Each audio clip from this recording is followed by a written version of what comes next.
You know, no one ever warns you about this part of chasing your dreams.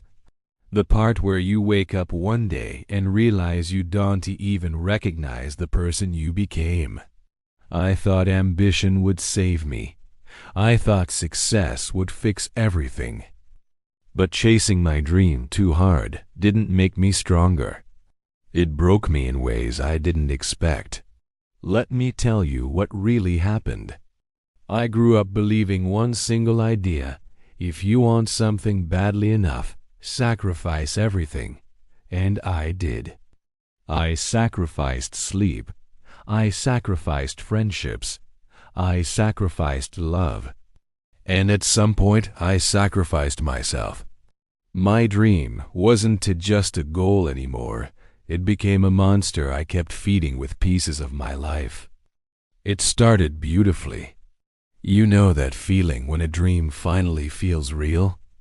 When something you've been imagining for years suddenly becomes possible. That rush, that high. It's addictive. People praised me. People admired my work ethic. People said, "You're going places," and I believed them. A little too much. Because the more they praised me, the harder I pushed. And the harder I pushed, the more I ignored the warning signs. I stopped listening to my body. I stopped listening to my friends. I stopped listening to my own heart. Every day felt like a battlefield, but I kept telling myself I was just being disciplined. The truth? I was burning alive. No one tells you how lonely ambition gets. You look around, and everyone is still chasing something while you're losing everything. There were nights I sat alone in a room full of unfinished goals, empty coffee cups, and a version of myself that I didn't even like anymore. I missed birthdays. I ignored calls. I canceled plans. I pushed love away because I didn't want to waste time.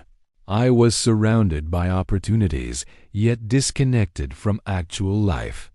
Chasing your dream too hard doesn't make you focused. It makes you blind. There was a specific night I finally cracked. I was editing, exhausted, numb, and I caught my reflection on the dark screen. I looked sick, drained, empty. And out of nowhere, this thought hit me like a punch. If you achieve everything you want, but you lose the person you are, is it even worth it? It wasn't burnout. It was grief. I was grieving the person I used to be. That was the night I realized I wasn't chasing my dream anymore. I was running from myself. People think regret comes from failure. But no, my regret came from achievement. Because when I finally hit milestones I had been dying for, they didn't feel like victory. They felt like receipts for everything I had lost. I regretted the relationships I destroyed, the memories I never made, the peace I never allowed myself, the version of me I abandoned. And here is the truth I learned too late. Some dreams don't require more effort.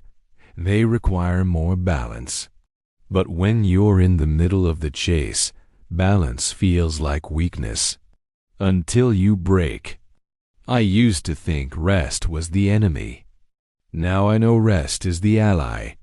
I used to think slowing down meant losing momentum. Now I know slowing down means staying alive. And I used to think the dream was the destination, but the dream is just the direction.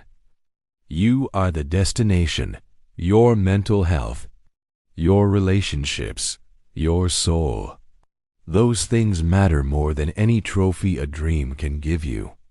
Because a dream isn't real if you aren't in it anymore. If you're chasing something big right now, listen carefully. Don't lose yourself trying to prove yourself.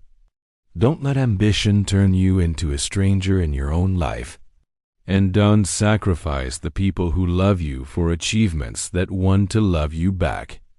Chase your dream, yes. Run after it with fire, yes. But don't forget to take your humanity with you. Because the greatest regret isn't failing a dream. It's abandoning yourself in the process. If any part of this story hit you, maybe it's because you feel it too. If you're tired, slow down. If you're lost, come back to yourself. And if you're afraid, remember, you can rebuild a dream, but you only get one identity. Protect it. Thank you so much for listening. If this resonated with you, let me know in the comments. I'll see you in the next one.